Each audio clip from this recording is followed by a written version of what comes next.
নমস্কাৰ ছাত্ৰ ছাত্ৰীসকল মই তোমালোকৰ ৰীনা ফুকন বাইদেউ এই কক্ষালৈ তোমালোকক সকলোকে স্বাগতম আহাচোন আজি আমি দশম শ্ৰেণীৰ সমাজ বিজ্ঞানৰ ৰাজনীতি আৰু অৰ্থনীতি বিজ্ঞানৰ এটি পাঠৰ বিষয়ে আলোচনা কৰোঁ পাঠটি হৈছে 1 নম্বৰ আৰু পাঠটিৰ নাম হৈছে মুদ্ৰা আৰু বেংক ব্যৱস্থা আমি আগৰ ক্লাছত কি পঢ়িছিলো আগৰ ক্লাছত পঢ়িছিলো বিনিময় প্ৰথা মানে কি বিনিময় প্ৰথা অসুবিধাসমূহ আৰু মুদ্ৰাৰ কৰ্ম বিকাশসমূহ হয়নে আমি আজি এই অংশটিত কি পঢ়িম জানা এই অংশটিত পঢ়িম মুদ্ৰা মানে কি হয়নে এতিয়া চাওঁ আহাচোন এই অংশটি আলোচনা কৰাৰ আগতে আমি অংশটিত কি আছে তাকে অলপ চকু ফুৰাই চাওঁ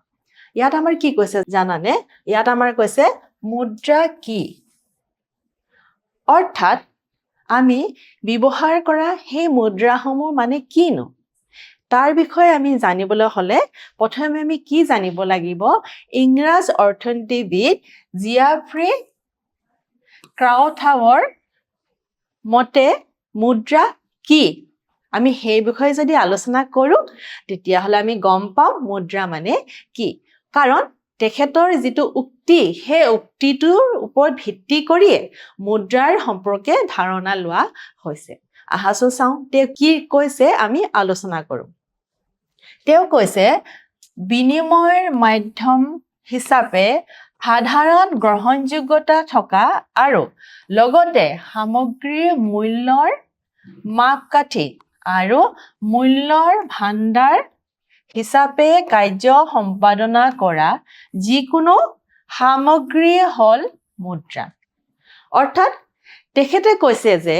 আমি যদি মুদ্ৰা বুলি কোনো এটা বস্তুক লওঁ তেতিয়াহলে তাৰ কি গুণ থাকিব লাগিব প্ৰথম হৈছে বিনিময় মাধ্যম হিচাপে আমি কি থাকিব লাগিব সাধাৰণ গ্ৰহণযোগ্যতা থাকিব লাগিব অৰ্থাৎ আমি সকলোৱে অতি সহজভাৱে তাক আমি কি কৰিব পাৰিব লাগিব তাক আমি লব পৰা হ'ব লাগিব হয়নে দ্বিতীয়টো কি কৈছে দ্বিতীয়টো কৈছে যে সামগ্ৰীৰ মূল্যৰ মাপকাঠি হিচাপে অৰ্থাৎ আমি যি সামগ্ৰী গ্ৰহণ কৰিম বা আমি যি সামগ্ৰী কিনিম সেই সামগ্ৰীটো কিনাৰ তুলনাত তুমি কিমান সন্তুষ্টি লাভ কৰিছা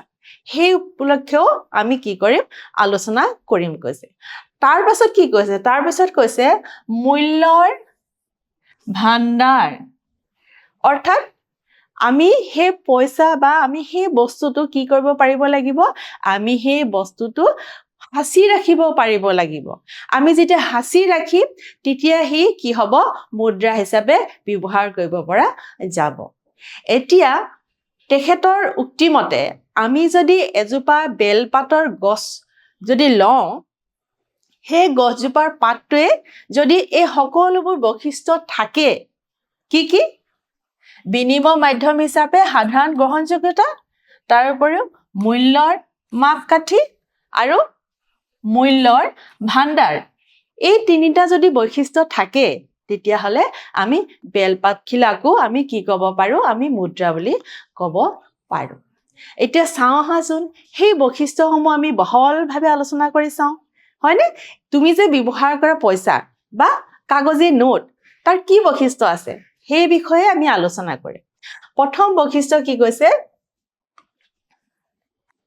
মুদ্ৰাৰ সাধাৰণ গ্ৰহণযোগ্যতা থাকিব লাগিব মই অলপ আগতে তোমালোকক কৈছিলো যে মুদ্ৰা আমি লবলৈ হলে সকলোৱে লব পৰা হ'ব লাগিব আমি সহজতে কি কৰিব পাৰিব লাগিব আমি সহজতে বিনিময় কৰিব পাৰিব লাগিব হয়নে এতিয়া চোৱা তাৰ পিছত কৈছে ইয়াক বিনিময় মাধ্যম হিচাপে গ্ৰহণযোগ্য হ'ব লাগিব মই অলপ আগতে কৈ গৈছিলো আমি বিনিময় কথাত পঢ়িছোৱে যে যেতিয়া আমি বিনিময় কৰিম তেতিয়াহে কি হ'ব হি মুদ্ৰা হিচাপে গ্ৰহণ কৰিব পৰা হ'ব তাৰ পাছতো কি কৈছে এইটোৱে হৈছে মুদ্ৰাৰ আটাইতকৈ গুৰুত্বপূৰ্ণ বৈশিষ্ট্য কি বৈশিষ্ট্য গুৰুত্বপূৰ্ণ বৈশিষ্ট্য কি কাৰণে কোনটো বৈশিষ্ট্য সাধাৰণ গ্ৰহণযোগ্যতা যিটো আছে সাধাৰণ গ্ৰহণযোগ্যতা যিটো বৈশিষ্ট্য সকলোতকৈ গুৰুত্বপূৰ্ণ জানা কি কাৰণে আমি সকলোৱে সেই গুণটো বা সেই বৈশিষ্ট্যটো থাকিলেহে তাক আমি মুদ্ৰা হিচাপে ব্যৱহাৰ কৰিব পাৰিম হয়নে তাৰপিছত কি কৈছে মুদ্ৰা চিনাক্তকৰণত সহজ হ'ব লাগিব অৰ্থাৎ চিনাক্তকৰণ মানে কি চিনাক্তকৰণ মানে হৈছে চিনি পোৱা আমি যদি এটা মুদ্ৰাক সহজে চিনিব পাৰো তেতিয়াহলে আমি সকলোৱে সহজভাৱে ল'ব পাৰিম হয় নাই তাৰ বিষয়ে কি কৈছে চাওঁ আহাচোন তাৰ বিষয়ে কৈছে যে মুদ্ৰা চিনাক্ত কৰাত একেবাৰে অসুবিধা হ'ব নালাগে অৰ্থাৎ আমি মুদ্ৰাটো চিনি পাবলৈ যাতে কষ্ট কৰিব লগা নহয় যে এইটোৱে মুদ্ৰা তাক আমি সহজে চিনি পাব লাগিব তাৰ দ্বিতীয়টো পইণ্ট কি দিছে চোৱা যদি মুদ্ৰা সহজে চিনাক্ত কৰিব পৰা নোৱাৰি তেন্তে লেনদেনৰ স্বাভাৱিকতে সমস্যাজনক হ'ব যদি মুদ্ৰা সহজে চিনাক্ত কৰিব নোৱাৰি তেন্তে লেনদেন স্বাভাৱিকতে সমস্যাজনক হ'ব অৰ্থাৎ আমি যদি মুদ্ৰা এটা সহজে চিনাক্ত কৰিব নোৱাৰো আচলতে চিনি পাব যদি নোৱাৰিলে তাক আমি মুদ্ৰা হিচাপে ল'বও নোৱাৰিম হয় নাই আমাৰ সমস্যাৰ সৃষ্টি হ'ব তাৰ পাছত পইণ্টটো কি দিছে চোৱা তাৰ পাছত কৈছে মুদ্ৰা সহজে কি হৈ যায় কৈছে মুদ্ৰা সহজতে নষ্ট হৈ যোৱা সামগ্ৰী হ'ব নোৱাৰে অৰ্থাৎ মুদ্ৰাক আমি সহজতে কি কৰিব নোৱাৰো আমি নষ্ট হৈ যোৱাৰ বিধৰ ল'ব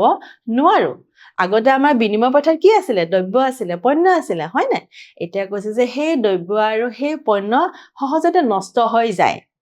সেই কাৰণে তাক আমি সাঁচি ৰাখিব নোৱাৰো কিন্তু মুদ্ৰা সহজতে নষ্ট হৈ নাযায় সেই কাৰণে তাৰ বৈশিষ্ট্যটো থাকিব লাগিব এতিয়া কি কৈছে চোৱা যদি মুদ্ৰা নষ্ট হ'ব পাৰে তেন্তে মুদ্ৰা জমা কৰিব নোৱাৰে যদি নষ্টই হয় আমি কিয় জমা কৰি ৰাখিম হয়নে সেই কাৰণে কৈছে যে মুদ্ৰা যদি নষ্টই হৈ যায় তেতিয়াহ'লে তাক আমি মুদ্ৰা হিচাপে ল'বও নোৱাৰিম কৈছে তাৰ পাছৰ পইণ্টটো কি কৈছে তেনে ক্ষেত্ৰত মূল্যৰ কোনো ভঁৰাল নাথাকিব অৰ্থাৎ যদি মুদ্ৰা নষ্টই হৈ যায় তেতিয়াহ'লে মূল্য থাকিব জানো নাথাকে আৰু মূল্য নাথাকিলে তাৰ ভঁৰালো নাথাকিব কৈছে অৰ্থাৎ মুদ্ৰা যদি আমি সাঁচি ৰাখিব নোৱাৰো তেতিয়াহ'লে তাৰ মূল্যৰ ভঁৰাল হিচাপে ব্যৱহাৰ কৰিব নোৱাৰিম দ্বিতীয়টো কৈছে সঞ্চয় কৰাটো অসম্ভৱ হ'ব অৰ্থাৎ আমি যদি সঞ্চয় কৰোঁ আৰু সেই সঞ্চয় কৰোঁতে যদি নষ্ট হৈ যায় তেতিয়াহ'লে আমি সেইখিনি সঞ্চয় কৰাটো অসুবিধা হ'ব কৈছে তাৰ পাছত পইণ্ট কি দিছে মুদ্ৰা সমজাতীয় বা কি হ'ব লাগিব কৈছে পূৰ্ণ সাদৃশ্যযুক্ত হ'ব লাগিব মুদ্ৰা সমজাতীয় বা পূৰ্ণ সাদৃশ্যযুক্ত হ'লেহে আমি কি কৰিব পাৰিম মুদ্ৰা বৈশিষ্ট্য হিচাপে ল'ব পাৰিম এতিয়া কি কৈছে চা অৰ্থাৎ সমমূল্য মুদ্ৰা সকলো দিশতে একে হ'ব লাগিব অৰ্থাৎ একে দামৰ বা একে মূল্য মুদ্ৰা কি হ'ব লাগিব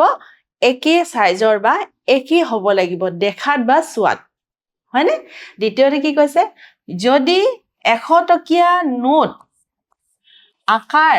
ডাক টিকটৰ সমান একেবাৰে সৰু আৰু যদি আন এখন 100 টকীয়া নোট বাতৰি কাকতৰ সমান বৃহৎ হয় তেতিয়া কি হ'ব কৈছে তেনেহ'লে সামগ্ৰীৰ লেনদেনত অসুবিধা হয় একদম সাধাৰণ উদাহৰণ এটা দিছে যদি এখন 100 টকীয়া নোট এটা ডাক টিকটৰ সমান সৰু হয় আৰু আনখন যদি 100 টকীয়া নোট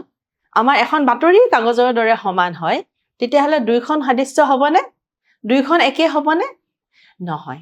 নহ'লে আমি কি কৰিম আমি বজাৰলৈ যদি যাম এইখন 100 টকীয়া নোট সঁচা হয় নে বাতৰি কাকতখনৰ সমান ডাঙৰ 100 টকীয়া নোটখন সঁচা হয় তাৰো সমস্যাৰ সৃষ্টি হ'ব হয়নে নহয় এতিয়া সেইকাৰণে কি কৈছে সেইকাৰণে সি পূৰ্ণ সাদৃশ্য আৰু একে হ'ব লাগিব কৈছে দ্বিতীয়তে 10 টকীয়া নোট সকলো দিশতে একেবাৰে একে হ'ব লাগিব এখন 10 টকীয়া নোট যিটো আকৃতি হয় গোটেই 10 টকীয়া নোটবোৰ সেই আকৃতিৰে হ'ব লাগিব তেতিয়াহে তাৰ মুদ্ৰাৰ বৈশিষ্ট্যটো থাকিব দ্বিতীয়তে কি কৈছে পঞ্চম বৈশিষ্ট্যটো হৈছে মুদ্ৰাৰ তাৰল্য গুণ থাকিব লাগিব অৰ্থাৎ মুদ্ৰাৰ তাৰল্য বা লিকুইডিটি গুণ থাকিলেহে তাৰ মুদ্ৰাৰ বৈশিষ্ট্য সফল হ'ব এতিয়া তাৰল্য মানে কি তৰল পদাৰ্থ মানে পনীয়া হয় নে নহয় এতিয়া যেনেকৈ পানী যদি আমি মুদ্ৰা হিচাপে ব্যৱহাৰ কৰো মুদ্ৰা কেতিয়াবা পানী হ'ব পাৰে জানো নোৱাৰে কিন্তু কি হ'ব পাৰে তাৰ গুণখিনি পানী হ'ব পাৰে পানী যেনেকৈ সকলোতে কি হৈ যাব পাৰে গুচি যাব পাৰে তেনেকৈ মুদ্ৰাৰো সেই তাৰল্য গুণটো থাকিব লাগিব তেতিয়াহে কি হ'ব কৈছে আমি মুদ্ৰা হিচাপে আমি ব্যৱহাৰ কৰিব পাৰিম বা বিনিময় মাধ্যম হিচাপে আমি সোনকালে ব্যৱহাৰ কৰিম এতিয়া চোৱাচোন মুদ্ৰাৰ তাৰল্য মানে মুদ্ৰাৰ প্ৰত্যক্ষ আৰু তাৎক্ষণিকভাৱে মুদ্ৰাক সামগ্ৰী আৰু সেৱালৈ ৰূপান্তৰিত কৰা হয় অৰ্থাৎ মুদ্ৰাক আমি অতি সহজতে আৰু অতি কম সময়ৰ ভিতৰত যদি দ্ৰব্য বা সেৱালৈ পৰিৱৰ্তন কৰিব পাৰো তেতিয়া তাৰ তাৰল্য গুণটো বৰ্তি থাকিব কৈছে আৰু মুদ্ৰাৰ সেই গুণ থকাৰ কাৰণে আজি আমি মুদ্ৰা ব্যৱহাৰ কৰিব পাৰিছো হয় নে নহয় এতিয়া চোৱা আচলতে অন্যান্য সম্পত্তিৰ তুলনাত মুদ্ৰাৰ ক্ষেত্ৰত তাৰল্যতা মাত্ৰা সৰ্বাধিক অৰ্থাৎ মুদ্ৰাক আমি খুব বেছি পৰিমাণে ব্যৱহাৰ কৰিব পাৰো কিন্তু অন্য তোমাৰ দ্ৰব্য সামগ্ৰী তেনেধৰণে আমি ব্যৱহাৰ কৰিব নোৱাৰো বা ৰূপান্তৰ কৰিব নোৱাৰো সেইবাবে আমি মুদ্ৰাক ইয়াৰ বৈশিষ্ট্য হিচাপে লোৱা হৈছে তাৰ পিছত কি কৈছে সোণ মাটি সোণ ৰূপ অন্যান্য সম্পত্তিৰ তাৰল্য থাকে যদিও ইয়াৰ তাৰল্যতা মুদ্ৰাতকৈ কম কি কৈছে সোণ মাটি ৰূপ এইবোৰৰ তাৰল্যতা থাকে এইবোৰকো আমি অন্য দ্ৰব্য সামগ্ৰীলৈ ৰূপান্তৰ কৰিব পাৰো কিন্তু ইয়াৰ তাৰল্যতা গুণ মুদ্ৰাতকৈ কম মুদ্ৰাত বহুত বেছি সেইবাবে মুদ্ৰা অতি সহজে লেনদেন কৰিব পৰা যায় আৰু কি কৈছে চোৱা কাৰণ এইবোৰৰ প্ৰত্যক্ষ আৰু তৎক্ষণাত সামগ্ৰী আৰু সেৱালৈ ৰূপান্তৰ নহয় কি কাৰণে নহয় কৈছে কাৰণ আমি যদি সোণ এটুকুৰা লওঁ বা সোণ এটুকুৰা আমাৰ যদি আছে বা আমাৰ মাটিৰ এটুকুৰা আছে সেই সোণ ৰূপ মাটি আমি তৎক্ষণাতে বিক্ৰী কৰিব নোৱাৰো কিয় নোৱাৰো কাৰণ গ্ৰাহক লাগিব আৰু কি হ'ব তাৰ পৰিমাণটো খুব বেছি হ'ব আমি সেইখিনি বিক্ৰী কৰিব লাগিব বেলেগে তোমাক পইচা দিব লাগিব হয় নে নহয় এটা কি হয় দীঘলীয়া প্ৰচেছ থাকে সেইবাবে যদিও তাৰ তাৰল্যতা আছে কিন্তু আমি কি কৰিব নোৱাৰো তাক আমি মুদ্ৰাৰ তাৰল্য গুণ বুলি মানি চলিব নোৱাৰো তাৰ পিছত উদাহৰণ দিছে চোৱা এটুকুৰা মাটিৰ নিমিষতে সামগ্ৰী আৰু সেৱালৈ ৰূপান্তৰ কৰিব নোৱাৰে অৰ্থাৎ আমি মাটিৰ এটুকুৰা কিনিলো সেই মাটিৰ টুকুৰাৰ বিনিময়ত আমি কি কৰিব নোৱাৰো পইচা তৎক্ষণাত ল'ব নোৱাৰো দ্বিতীয়তে মাটিখিনি বিক্ৰী কৰি শেষ কৰিব লাগিব আৰু উপাৰ্জন কৰা মুদ্ৰাৰে সামগ্ৰী আৰু কি সেৱা ক্ৰয় কৰিব লাগিব অৰ্থাৎ আমি মাটিখিনি বিক্ৰী কৰিলো তাৰ পৰা পইচা ললো আৰু সেই পইচাহে আমি কি কৰিম আমি দ্ৰব্য সামগ্ৰী কিনিম এটা দীঘলীয়া এটা প্ৰচেছ হয়নে সেইবাবে কৈছে যে সেইবাবে ধন সোণ বা আমি মাটি তাৰল্য গুণটো কম কিন্তু মুদ্ৰাৰ সেই তাৰল্য গুণটো যথেষ্ট বেছি আনহাতে চোৱাচোন সোণ ৰূপ আৰু অন্যান্য সম্পত্তিৰ ক্ষেত্ৰতো একে তাৰোপৰি সেয়েহে মুদ্ৰাৰ তাৰল্য গুণ অধিক মই অলপ আগতে কৈছিলো যে এই সকলোবোৰ বস্তুৰে তাৰল্য গুণ কম হোৱাৰ বাবে আমি সেই সকলোবোৰ বস্তুক আমি মুদ্ৰা বুলি ক'ব নোৱাৰো কিন্তু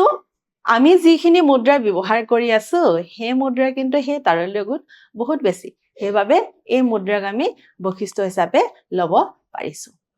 তাৰ পাছত কি কৈছে চোৱা মুদ্ৰা হস্তান্তৰণযোগ্য হ'ব লাগিব হস্তান্তৰণ মানে কি লেনদেন বা আদান প্ৰদান বা হাল সলনি কৰিব পৰা হ'ব পাৰিব লাগিব ইয়াত কি কৈছে চোৱা সময়ৰ লগে লগে ব্যৱসায় আৰু বাণিজ্যৰ পৰিমাণ বৃদ্ধি পাইছে অৰ্থাৎ যিমানে জনসংখ্যা বৃদ্ধি হৈছে সিমানে কি হৈছে ব্যৱসায় বেপাৰ বাণিজ্য বৃদ্ধি হৈছে হয়নে নহয় এতিয়া কি কৈছে বজাৰৰ এলেকা বৃদ্ধি কৰা হৈছে অৰ্থাৎ বজাৰো বাঢ়িছে মানুহ বাঢ়িছে বজাৰো বাঢ়িছে লেনদেন নিষ্পত্তি কৰাটো কঠিন হ'ব যদিহে মুদ্ৰাৰ হস্তান্তৰণ যোগ্যতাৰ অভাৱ হয় অৰ্থাৎ মুদ্ৰা যদি আমি হস্তান্তৰ কৰিব নোৱাৰো তেতিয়াহ'লে আমি ইমান ডাঙৰ এখন বজাৰ কি কৰিব নোৱাৰো আমি চলাই নিব নোৱাৰো আৰু ইয়ে কি কৰিব আমাৰ সমস্যা সৃষ্টি কৰিব হয় নাই এটা কি কৈছে চা বেংক হিচাপ নিকাচৰ হাল হলনিৰ জৰিয়তে মুদ্ৰা পৰিশোধ কৰিব পাৰি বেংকৰ দ্বাৰা কিন্তু আমি কি কৰিব পাৰো মুদ্ৰা আমি এজনৰ হলনি আন এজনক দিব পাৰো কৈছে কেনেকৈ লেনদেন নিষ্পত্তি কৰিবলৈ ক্ৰেডিট কাৰ্ড আৰু ডেবিট কাৰ্ডৰ ব্যৱহাৰ ক্ৰমান্বয়ে বৃদ্ধি পাইছে অৰ্থাৎ বেংকৰ দ্বাৰাও আমি কি কৰিব পাৰো আমি পইচাৰ লেনদেন কৰিব পাৰো আৰু কেনেকৈ ক্ৰেডিট কাৰ্ড বা ডেবিট কাৰ্ডৰ পৰা তাৰ পিছত কৈছে লেনদেন নিষ্পত্তি কৰিবলৈ মূল বেংকিং সুবিধা বা অনলাইন মাধ্যমেৰে মুদ্ৰা কি কৰিব পাৰি হস্তান্তৰ কৰিব পাৰি অৰ্থাৎ আমি যদি বেংকৰ জৰিয়তে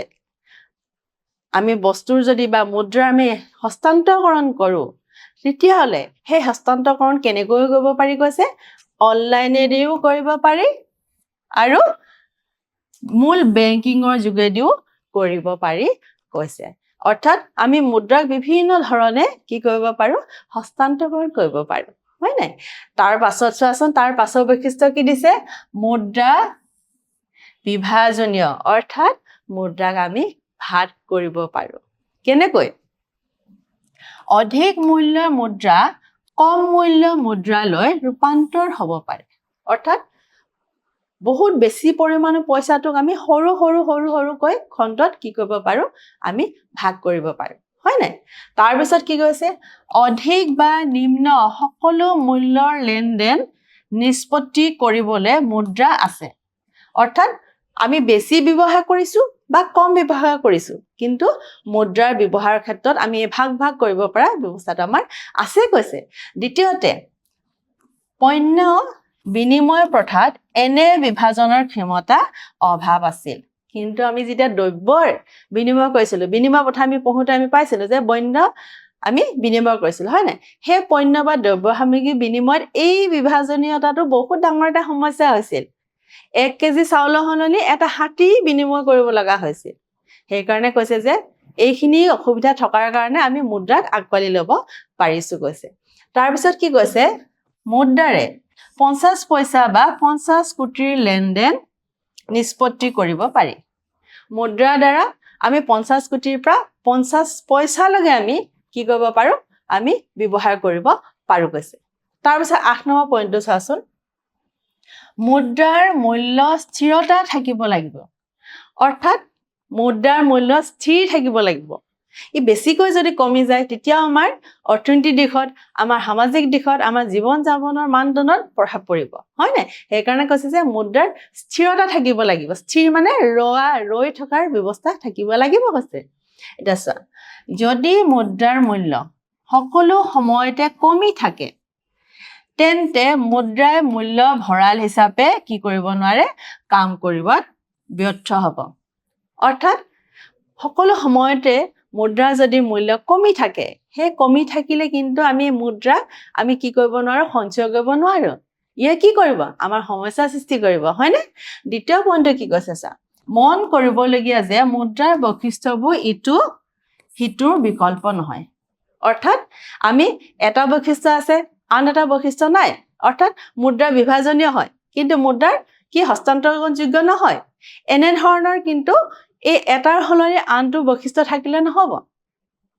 আমাৰ যি 8টা বৈশিষ্ট্য আছে সেই গোটেই 8টা বৈশিষ্ট্যই মুদ্ৰাত থাকিব লাগিব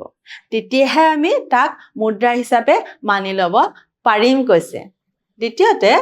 মুদ্ৰাৰ সকলো বৈশিষ্ট্য একেলগে থাকিব লাগিব মই অলপ আগতে কৈছো যে মুদ্ৰাক আমি একেলগে গোটেই বৈশিষ্ট্যসমূহ থাকিলেহে আমি তাক মুদ্ৰা হিচাপে মানি ল'ব পাৰিম এটা চাও আহাচোন সেই মুদ্ৰাইনো কি কাম কৰে আমি মুদ্ৰাৰ বৈশিষ্ট্যখিনি পালো কেটা পালো 8টা বৈশিষ্ট্য পালো হয়নে এতিয়া চাও আহা সেই 8টা বৈশিষ্ট্যৰ উপৰিও মুদ্ৰাই কি কাম কৰে এই কামখিনি আমি আলোচনা কৰিম ইয়াত কি কৈছে চোৱা মুদ্ৰা হৈছে মাধ্যম অৰ্থাৎ মিডিয়াম অৰ্থাৎ কি মাধ্যম হিচাপে বিনিময় মাধ্যম হিচাপে কি কৰে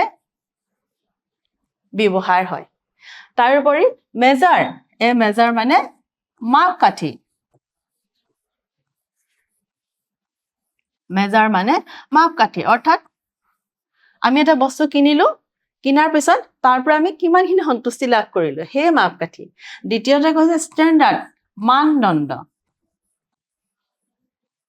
আৰু চতুৰ্থটো কৈছে ষ্টৰেজ ভঁৰাল বা ভাণ্ডাৰ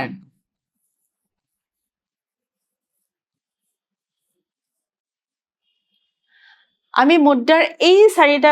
কাৰ্যাৱলী কি কৰিম আলোচনা কৰিম আহাচোন চাওঁ প্ৰথম কাৰ্যাৱলীটো কি হয় প্ৰথম কৈছে মুদ্ৰা হৈছে বিনিময় মাধ্যম অৰ্থাৎ মুদ্ৰাক আমি বিনিময় মাধ্যম হিচাপে ল'ব পাৰিব লাগিব হয়নে তাৰ বিষয়ে কি কৈছে চা বিনিময় ব্যৱস্থাত সামগ্ৰীসমূহ প্ৰত্যক্ষভাৱে কি কৰিছিল সামগ্ৰীৰ বিপৰীতে বিনিময় কৰিছিল অৰ্থাৎ বিনিময় প্ৰথাত এটাৰ সলনি আন এটা সামগ্ৰী বিনিময় কৰিছিল কৈছে তাৰ পিছত কৈছে মুদ্ৰা অৰ্থনীতিত পণ্যৰ বিনিময় পৰোক্ষভাৱে মুদ্ৰাৰ জৰিয়তে কৰা হয় অৰ্থাৎ কিন্তু যেতিয়া পণ্য সামগ্ৰীৰ বিনিময়টো আঁতৰি গ'ল বিলুপ্ত হৈ গ'ল তেতিয়া আহিলে মুদ্ৰা অৰ্থনীতিত প্ৰত্যক্ষভাৱে নহয় পৰোক্ষভাৱেও কি কৰে কৈছে পৰোক্ষভাৱে ইয়াৰ বিনিময় হয় কৈছে এটা কি কৈছে চা বিনিময় ব্যৱস্থাত এটা লেনদেনক মুদ্ৰাৰ অৰ্থনীতিত দুটা লেনদেনত বিভক্ত কৰা হৈছে অৰ্থাৎ যেতিয়া আমি বিনিময় প্ৰথা পণ্য সামগ্ৰীৰ বিষয়ে কৰিছিলো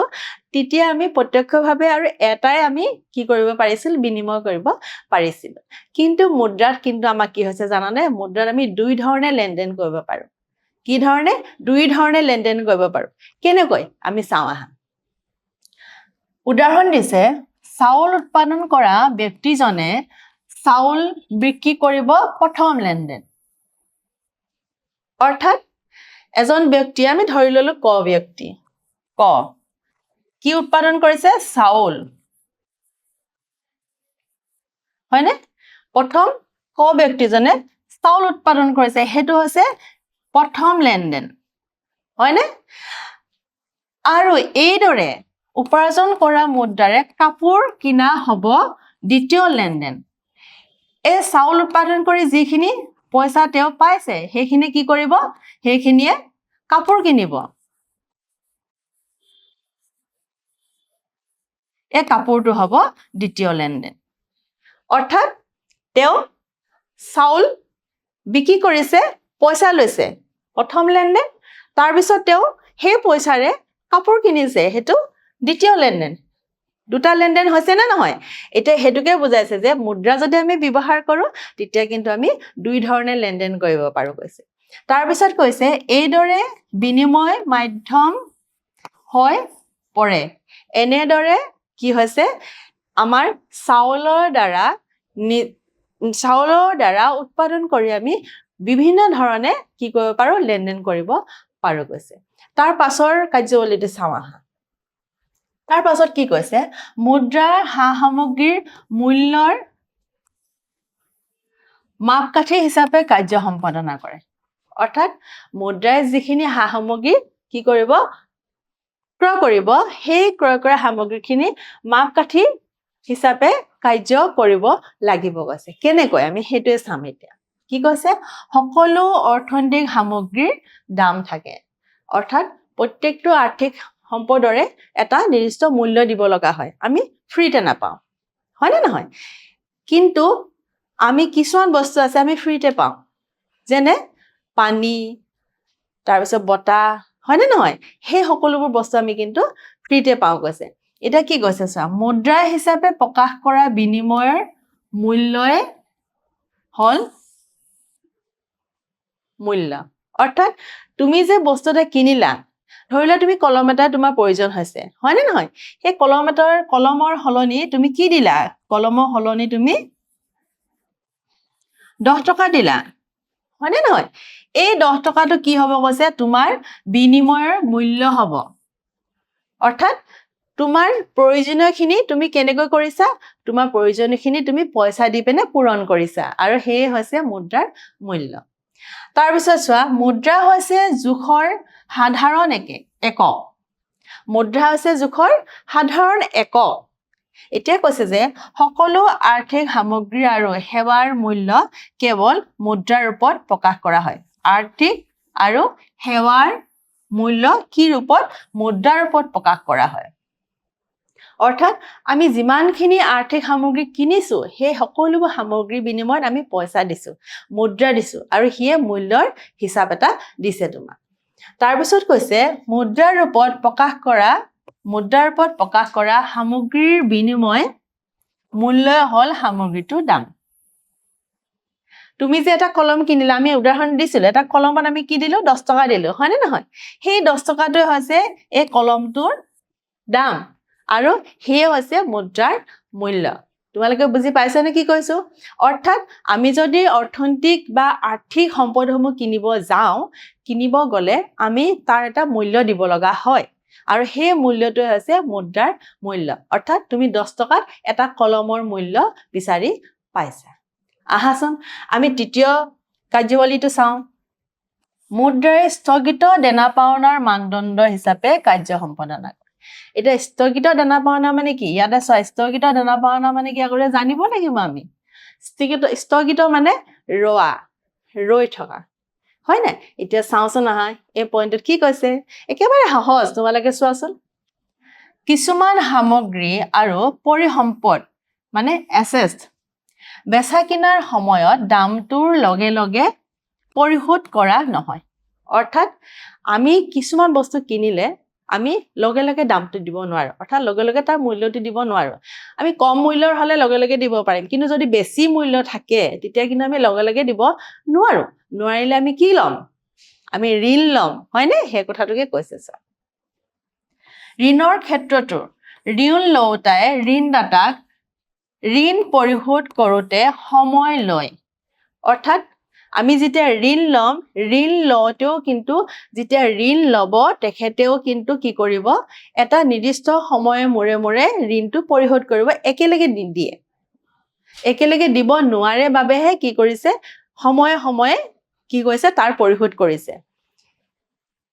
এনেবোৰ ক্ষেত্ৰত ধন আদায় প্ৰক্ৰিয়াটো তৎকালীন নহয় প্ৰক্ৰিয়াটো স্থগিত কৰি ৰখা হয় অৰ্থাৎ এনেধৰণে লেনদেন কৰিলে আমি তৎক্ষণাতে আমি দিব নোৱাৰো বা দিব নোৱাৰিবও পাৰে হয় নে সেইবাবে কি কৈছে আমি স্থগিত মানে ৰৈ আমি কি কৰিম এটা কিস্তি ওয়াইজত আমি কি কৰিম আমি সেই ধনখিনি পৰিশোধ কৰিম কৈছে সকলোবোৰ স্থগিত দেনা পাওনাৰ হিচাপ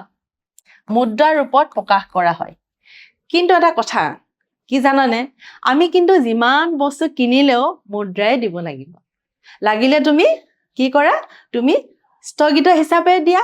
বা প্ৰত্যক্ষভাৱে দিয়া বা পৰোক্ষভাৱে দিয়া আমি কিন্তু মুদ্ৰাই দিব লাগিব কৈছে হয়নে তাৰ পিছত কি কৈছে চা মুদ্ৰাই মূল্য ভাণ্ডাৰ হিচাপে কাৰ্য সম্পাদনা কৰিব লাগে কেনেকৈ মূল্যৰ ভাণ্ডাৰ হিচাপে এটা কি কৈছে চোৱাচোন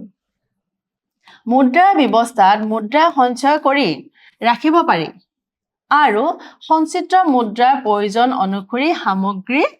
ক্ৰয় কৰোতে ব্যৱহাৰ কৰিব পাৰি অৰ্থাৎ আমি মুদ্ৰা সাঁচি ৰাখিব পাৰো আৰু মোৰ যেতিয়া প্ৰয়োজন হ'ব মই সেই মুদ্ৰাৰে মোৰ প্ৰয়োজনীয় সামগ্ৰী কিনিম সেইবাবে মুদ্ৰাৰ মূল্য ভাণ্ডাৰ হিচাপে ধৰা হয় কৈছে অৰ্থাৎ যদি আমি সাঁচি ৰাখিব নোৱাৰো ভৱিষ্যতে কিবা যদি বিপদ হয় তেতিয়া আমি কৰ পৰা পইচা পাম হয় নে সেইকাৰণে কৈছে যে মুদ্ৰাক আমি মূল্য ভঁৰাল হিচাপে ৰাখিব পাৰিব লাগিব কৈছে মুদ্ৰাক সহজে প্ৰয়োজনীয় সামগ্ৰী আৰু সেৱালৈ ৰূপান্তৰ কৰিব পাৰি অৰ্থাৎ সেই মুদ্ৰা যিখিনি আমি পইচা সাঁচি ৰাখিছো সেই পইচাই আমি কি কৰিব পাৰো অতি সোনকালে অতি সহজতে তাৰ হলনি আমি বস্তু কিনি আনিব পাৰো মোক ধৰিলে কম্পিউটাৰৰ প্ৰয়োজন আছে মই সেই পইচাৰে কম্পিউটাৰ কিনি আনিলো মোক ধৰিলে চাউলৰ প্ৰয়োজন আছে মই সেই পইচাৰে চাউল কিনি আনিছো কৈছে এনেদৰে কি কৈছে আমাৰ মূল্য যিটো ভঁৰাল আছে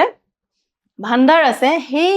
ভাণ্ডাৰত থকা পইচাৰে আমি ভৱিষ্যতে নিজৰ বিপদৰ সময়তো কি কৰিব পাৰো ব্যৱহাৰ কৰিব পাৰো হয় নাই তাৰ পিছত কি কৈছে চা মুদ্ৰা সামগ্ৰীক মূল্যৰ ভাণ্ডাৰ বুলি ক'ব পাৰি যেতিয়ালৈকে ইয়াৰ মূল্য দ্ৰুতগতিত হ্ৰাস নহয় তেতিয়ালৈকে মুদ্ৰাৰ মূল্য ভাণ্ডাৰ হৈয়ে থাকে হেতুকে অলপ আগতে ক'লো যে মুদ্ৰাক মূল্য ভঁৰাল হিচাপে ধৰা হয় যেতিয়ালৈকে মুদ্ৰাৰ মূল্য হ্ৰাস নহয় নকমে তেতিয়ালৈকে কিন্তু আমি মুদ্ৰাক মূল্য ভঁৰাল হিচাপে ৰাখিব পাৰো কৈছে আৰু কি কৈছে চাওঁ আহাচোন মুদ্ৰাৰ প্ৰথম দুটা কাৰ্য মুদ্ৰাৰ প্ৰাথমিক কাৰ্য আৰু শেষৰ দুটা কাৰ্য গৌণ কাৰ্য কোৱা হৈছে কোন দুটা কাৰ্য প্ৰথম কি আছিলে প্ৰথম কাৰ্য কি আছিলে মনত আছে নে প্ৰথম কাৰ্য আছিলে বিনিময় দ্বিতীয় কাৰ্য আছিলে মাপকাঠি সেই দুটা হৈছে প্ৰাথমিক আৰু দ্বিতীয় কাৰ্য আছিলে কি দ্বিতীয় আৰু তৃতীয়টো কাৰ্য আছিলে তোমাৰ ভাণ্ডাৰ আৰু মানদণ্ড হয়নে নহয় এতিয়া সেই দুটা গৌণ কাৰ্য হয় এতিয়া চোৱা এই চাৰিটা কাৰ্যৰ উপৰিও মুদ্ৰাৰ কিছুমান কেতবোৰ উপকাৰ্যও আছে অৰ্থাৎ এই চাৰিটা মেইন কাৰ্য আৰু এই কাৰ্যৰ লগত সংগতি ৰাখি মুদ্ৰাৰ আৰু কিছুমান কাৰ্য আছে তাৰ বিষয়ে আলোচনা কৰোঁ চোৱা কি কৈছে উদাহৰণস্বৰূপে ধনী আৰু দুখীয়া শ্ৰেণীৰ মাজত থকা অৰ্থনৈতিক বৈষম্য অৰ্থাৎ ধনী আৰু দুখীয়া যি টকাৰ পাৰ্থক্য সাধাৰণ কথা যি টকাৰ পাৰ্থক্য সেই পাৰ্থক্যটো আমি দূৰ কৰিব পাৰো কৈছে মুদ্ৰাৰ সহায়ত হ্ৰাস কৰিব পাৰি কেনেকৈ আমি মুদ্ৰাৰ সহায়ত কেনেকৈ ধনী আৰু দুখীয়াৰ মাজত এই পাৰ্থক্যটো আমি কমাব পাৰো সেই কথাটোৱে কৈছে ইয়াত কৈছে কেনেকৈ চহকী শ্ৰেণীৰ পৰা কি সংগ্ৰহ কৰিব অধিক কৰ কাটল সংগ্ৰহ কৰিব অধিক পৰিমাণৰ টেক্স ল'ব আৰু সেই টেক্স লৈ কি কৰিব দুখীয়া শ্ৰেণীৰ কাৰণে ব্যৱস্থা গ্ৰহণ কৰিব হয় নাই এটা কি কৈছে সংগ্ৰহ কৰি পোৱা ৰাজহ চৰকাৰে আৰ্থিকভাৱে দুৰ্বল শ্ৰেণীৰ কল্যাণৰ হকে ব্যৱহাৰ কৰিব অৰ্থাৎ ধনী লোকৰ পৰা যেতিয়া টেক্স ল'ব টেক্স লৈ সেইখিনি কি কৰিব সেইখিনি দুখীয়া মানুহৰ কাৰণে খৰচ কৰিব যেনে ধৰিলা হস্পিটাল বনাব স্কুল বনাব হয়নে নহয় আৰু গ্ৰন্থাগাৰ বনাব এনে ধৰণৰ ৰাস্তা পদূলি বনাব এনে ধৰণৰ বিভিন্ন কি ল'ব তেওঁলোকে আঁচনি ল'ব কেনেকৈ এই যে ধনী মানুহৰ পৰা কৰ ল'লে সেই কৰৰ দ্বাৰা কি কৰিব দুখীয়া শ্ৰেণীখিনিৰ কাৰণে আঁচনি কিছুমান দিব যাৰ জৰিয়তে আমি কি কৰিব পাৰো এই ধনী আৰু দুখীয়া দুইটা শ্ৰেণীৰ মাজত অৰ্থনৈতিক বৈষম্যটো আমি দূৰ কৰিব পাৰো এইখিনিলৈকে আমি কি পালো আমি মুদ্ৰা মানে কি বা মুদ্ৰাৰ আমাৰ বৈশিষ্ট্যখিনি কাৰ্যাৱলীখিনি আমি পালো হয়নে নহয় আহাচোন আমি চাওঁ ইয়াৰ পৰা কি প্ৰশ্ন হ'ব পাৰে প্ৰথম প্ৰশ্নটো কি কৈছে মুদ্ৰা এটাৰ মুখ্য কাৰ্য কি আছিলে মুখ্য কাৰ্য মনত আছেনে তোমালোকৰ আমি বহুতকেইটা কাৰ্য পঢ়িছিলো হয় 8টা কাৰ্য পঢ়িছিলো আৰু সেই 8টা কাৰ্যত কি হৈছে মুদ্ৰাৰ প্ৰথম বৈশিষ্ট্যটো কি আছিল কৈছে মুদ্ৰাৰ প্ৰথম বৈশিষ্ট্য আছিল বিনিময় মুদ্ৰাৰ প্ৰথম বৈশিষ্ট্যটো কি আছিলে কৈছে বিনিময় মাধ্যম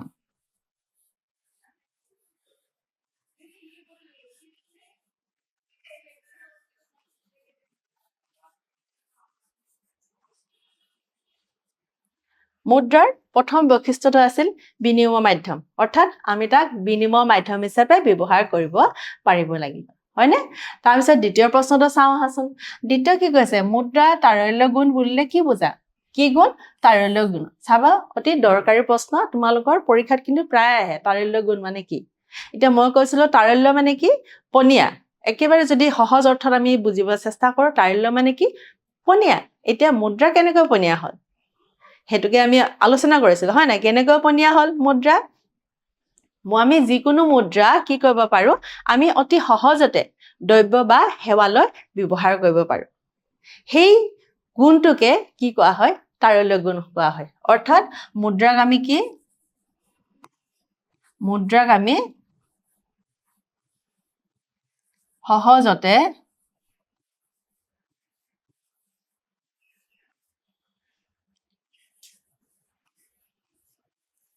দ্ৰব্য বা সেৱালৈ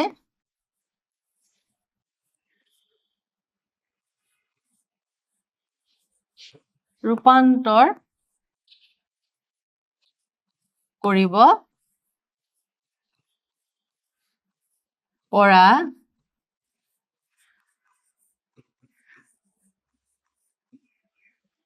গুণটোৱে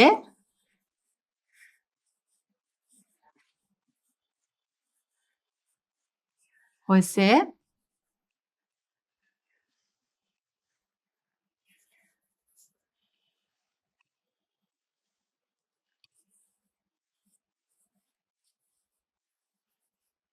তাৰল্য